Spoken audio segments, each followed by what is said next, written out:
Assalamualaikum warahmatullahi wabarakatuh. Waalaikumsalam warahmatullahi wabarakatuh. Selamat siang. Ya, Bu. Masih semangat Bapak Ibu? Semangat, Bu. Ya. Di sini saya mau membagikan berbagi praktik baik implementasi jurus BK hebat yang saya peroleh kemarin ketika di Karanganyar tanggal 27 sampai tanggal 30 September. Ini ada beberapa jurus-jurusnya. Oh ya, itu ada 7 jurus BK hebat. Ya, sebelum saya membagikan praktik baik ini, saya akan memutarkan sebuah video terkait jingle BK ya. Jadi BK ada jinglenya.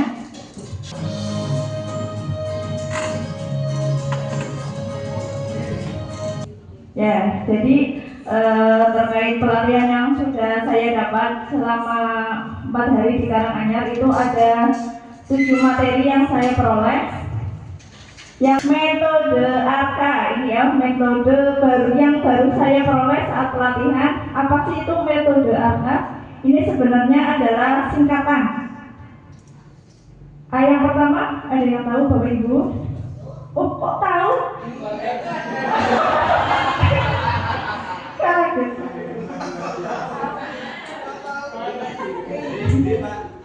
Ya, jadi yang pertama adalah aktivitas. Ya, jadi kita akan mencoba metode AK ya Bapak Ibu.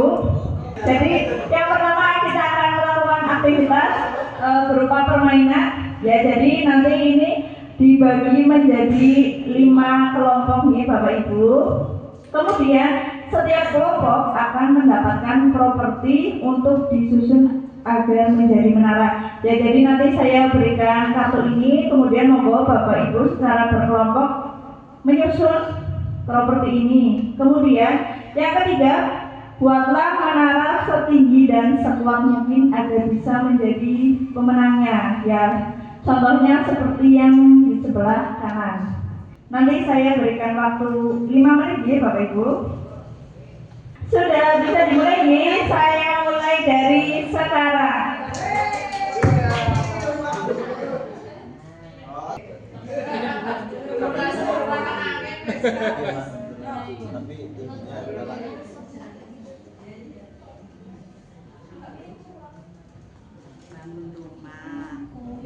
Tukangnya tak bagian sih mengenai semangat enggak apa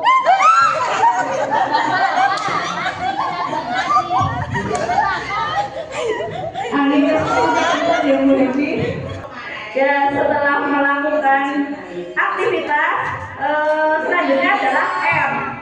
Masih ingat Bu R? Ya, refleksi. Kita akan melakukan refleksi dan diskusi ya. Jadi ini ada beberapa pertanyaan seperti implementasi yang sudah saya lakukan di kelas. Ada setelah melakukan aktivitas, saya biasanya melakukan refleksi dengan anak-anak. Ya, kita akan mencoba melakukan refleksi. Yang pertama, ketika menara kalian goyah atau bahkan roboh, bagaimana perasaan kalian dan apa reaksi pertama yang muncul dalam diri anak kelompok? Apakah ada rasa frustasi, putus asa, ingin menyalahkan, atau justru semangat untuk segera mencari solusi? Ceritakan bagaimana emosi ini mempengaruhi langkah kalian selanjutnya.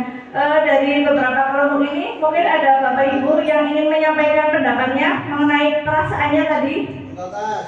Ya, silakan Pak Herman. Beri tepuk tangan buat Pak Herman.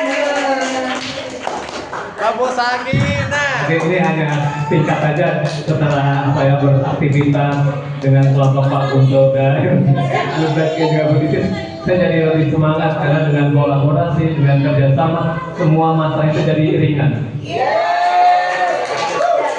Selanjutnya mungkin ada lagi Bapak Ibu. Ya, silakan Ibu Penuh. Terima kasih Bu Siska. Tadi kelompok kami begitu satu kali roboh kita gitu. loh kok bisa gitu loh. Begitu juga yang kedua juga lagi. Terus yang ketiga pengalaman itu yang terakhir itu hati-hati sekali, dan itu kalau tadi memang yang dikasih tugas satu orang saja biar tidak, ya udah tahu mungkin beberapa orang nanti sentuhannya semakin keras sehingga menjadi robot. Akhirnya jadi, dan alhamdulillah jadi. Memang segala sesuatunya tidak boleh tergesa-gesa, segala sesuatunya perlu dengan perasaan sehingga memperoleh hasil yang luar biasa. Gitu. Terima kasih. Tepuk salut. Jempol kanan, Jempol kiri, dua jempol. Salut. Kita lanjutkan nih Bapak Ibu. Tadi kan kita sudah melakukan metode yang pertama adalah AKA. Yang pertama ya aktivitas, dan yang kedua tadi sebelumnya kita melakukan refleksi. Ya, untuk yang ketiga adalah ya konsep. Next.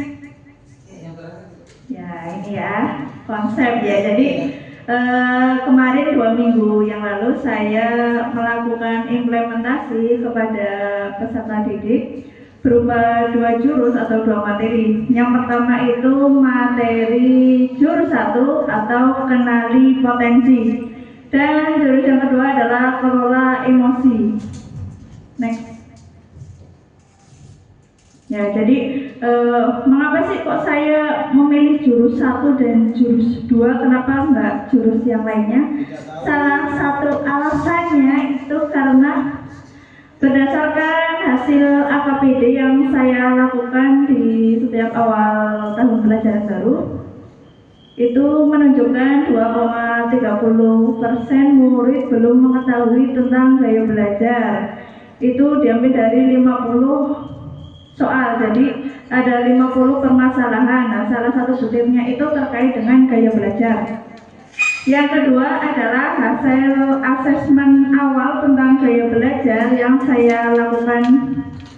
Itu menunjukkan bahwa 56,7% atau sekitar 17 murid dalam satu kelas itu belum mengetahui apa sih itu gaya belajar. Dan yang ketiga itu belum sempat saya tulis, bahwa kita sebentar lagi akan melakukan PAS. Jadi diharapkan dengan peserta didik mengetahui gaya belajar mereka, mereka akan belajar sesuai dengan gaya belajarnya. Ya, yang nomor 2 adalah alasan mengimplementasikan jurus kedua, yaitu kelola emosi. Selanjutnya adalah tahapan belajar untuk jurus kedua, yaitu kelola emosi. Sama seperti sebelumnya menggunakan metode ARKA, ini juga menggunakan metode ARKA. Yang pertama itu aktivitas ya. Jadi di sini murid melakukan permainan kartu emosi secara berpasangan. Ini saya bawa contohnya untuk kartu emosi. Jadi di sini ada macam-macam emosi yang dibagikan kepada peserta didik. Tertawa, kemudian emosi jijik, gugup, dan emosi yang lainnya. Setelah itu mereka bercerita dan saling bergantian. Setelah melakukan aktivitas, mereka melaksanakan refleksi. Jadi setelah kalian bercerita dengan teman satu bangku, yang kalian rasakan apa sih setelah bercerita? Itu di bagian refleksi. Kemudian selanjutnya itu konsep. Ya, jadi materi yang saya sampaikan terkait dengan emosi itu seperti apa, kemudian jenis-jenis emosi. Jadi mereka itu taunya kalau emosi ya marah, padahal yang namanya emosi itu bisa berupa emosi negatif dan juga emosi positif. Kalau misal emosi negatif itu seperti marah, kecewa, itu termasuk emosi yang negatif. Sedangkan kalau yang positif itu seperti bahagia, senang, cinta, itu termasuk emosi positif. Nah, kemudian aplikasinya itu murid melakukan kegiatan art terapi. Ya, jadi di situ nanti ada kertas, terus mereka menggambar, kemudian salah satu perwakilan melakukan presentasi. Next. Ya ini untuk refleksi dan evaluasi jurus 1 yang saya lakukan di kelas 8B, kelasnya Pak Hirman.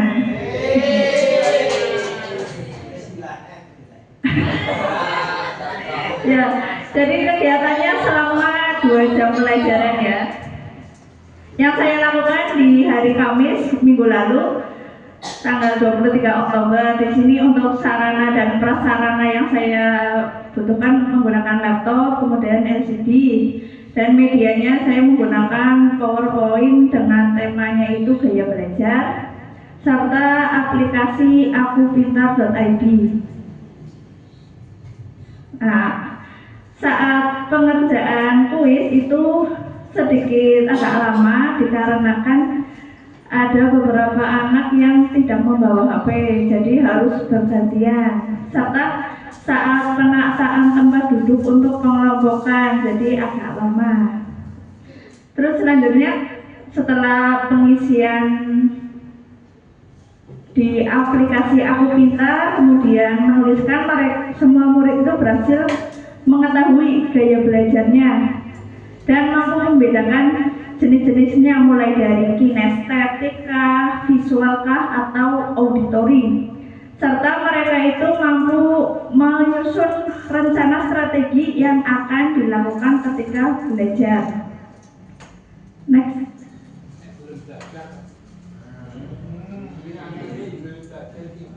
Ya, untuk selanjutnya ini refleksi dan evaluasi jurus 2, kelola emosi.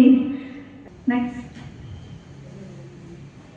Ini ya, untuk hasil implementasi jurus 1 kenali potensi didapatkan bahwa di kelas 8B itu ada 6 anak yang memiliki gaya belajar visual.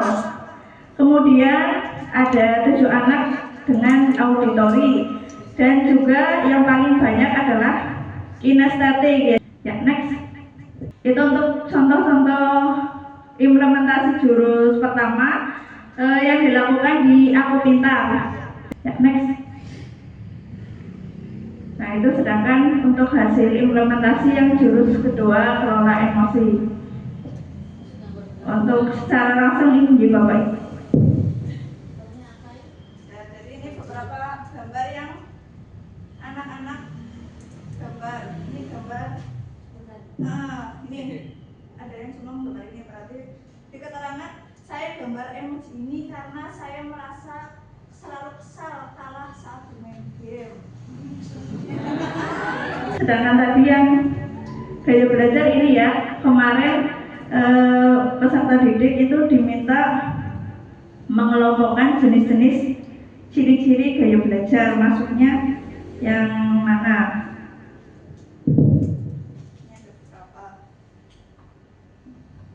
Kemudian di belakangnya mereka menuliskan strategi belajarnya. Jadi anak-anak visual ya khusus visual, kinestetik khusus kinestetik. Ya, next. Ya, tadi kita sudah melakukan konsep nih Bapak Ibu. Jadi konsepnya itu saya bukan menerangkan tentang materi, akan tetapi berbagi tentang praktik yang sudah saya lakukan saat mengimplementasikan jurus BK di kelas ya. Jadi untuk selanjutnya kita akan memasuki aplikasi ya. Jadi ini kita ada burger. Ini misalkan burger nih Bapak Ibu.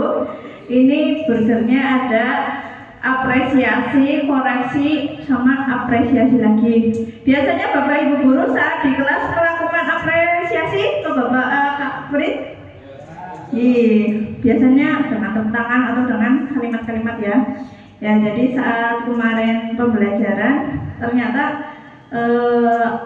di sini ada ilmu baru, yaitu saat melakukan apresiasi alangkah lebih baiknya ditambahkan dengan koreksi kemudian ditambahkan lagi dengan apresiasi. Jadi anak-anak yang sudah mendapatkan apresiasi itu ada koreksi alangkah lebih baiknya atau masukan-masukan agar kedepannya itu lebih baik lagi.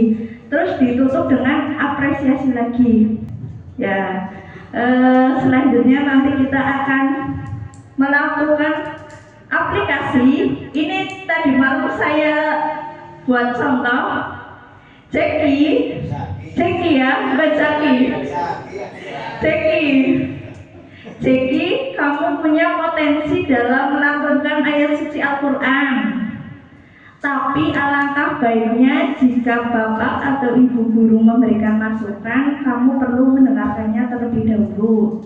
Hal itu pasti akan berdampak baik pada dirimu. Ya, jadi di situ sudah ada apresiasi kepada anak-anaknya. Kau bagus saat melantunkan Al-Quran. Nah, kita kasih koreksinya karena anak ini kadang kurang mendengarkan saat diberi masukan. Kita kasih masukan alangkah baiknya. Terus ditutup lagi dengan memberikan apresiasi lagi. Hal itu pasti akan berdampak baik bagi dirimu. Ya, nanti saya bagikan kertas ini kepada Bapak Ibu Guru. Silakan Bapak Ibu Guru membuat satu contoh apresiasi burger ini. Silakan bisa terkait dengan kegiatan Bapak Ibu di kelas.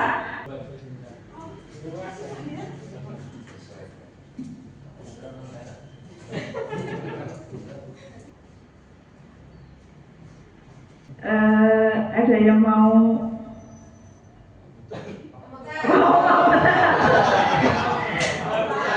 membacakan hasilnya ya? Ya, membacakan, silakan. Ya, tuh beri tepuk tangan buat kamu. Silakan. Silakan. Di depan Pak, di depan biar semuanya mendengarkan.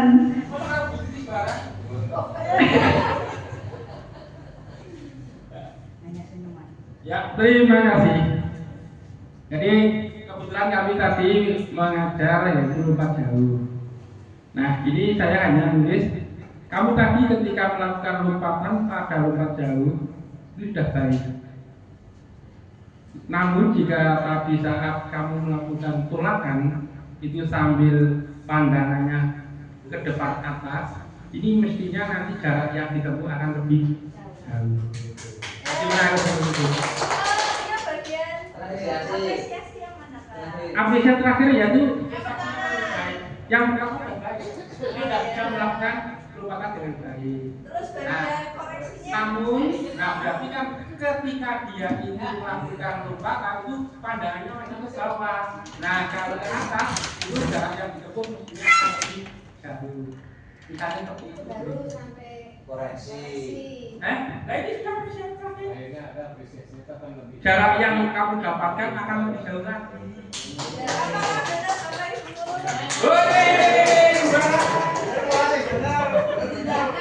Ini mau dikasih tepuk apa enggak?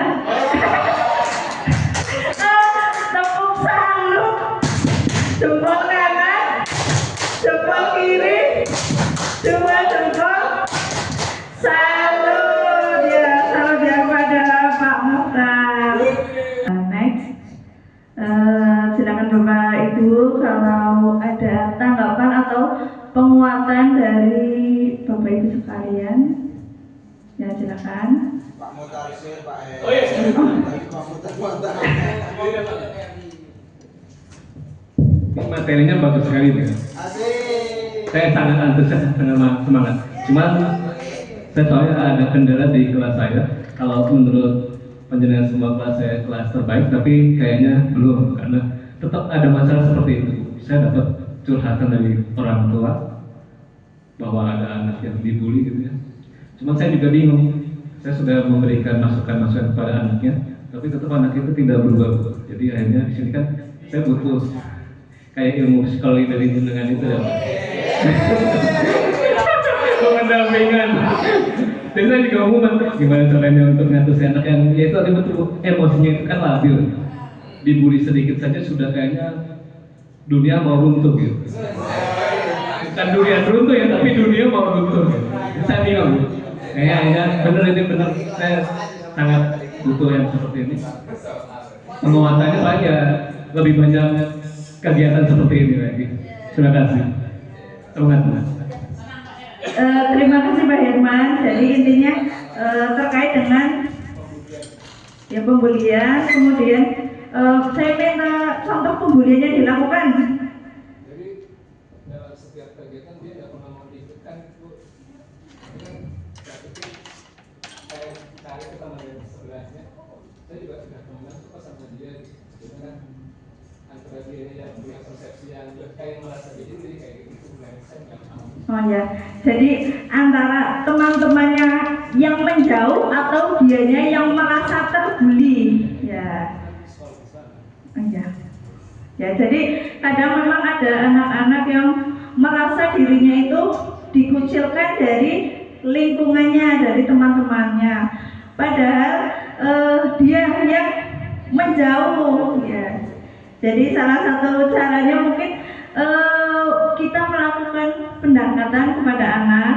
Kita melakukan pendekatan, anak itu disuruh bercerita dulu. Kalau dia itu nggak bisa bercerita, kita bisa gunakan tadi yang art terapi. Jadi ya art terapi. Jadi contohnya itu ada anak-anak, saya ada masalah sama teman, ada sama keluarga. Nah ini bisa ditindaklanjutinya dengan melakukan konseling individu. Terus kita bisa memberikan penguatan-penguatan seperti tadi kita menggunakan apresiasi. Terus kita memberikan koreksi. Coba kamu introspeksi sama diri kamu. Apakah teman-teman kamu yang menjauhi atau kamu yang menjauhi dari teman-teman. Terus kita melakukan apresiasi lagi. Jadi memberikan penguatan. Kadang memang anak itu diperlukan penguatan. Kamu sebenarnya bisa, tapi dari diri dia itu aku nggak bisa. Nah, kita harus memunculkan yang namanya resiliensi itu. Jadi penguatan dari dalam diri.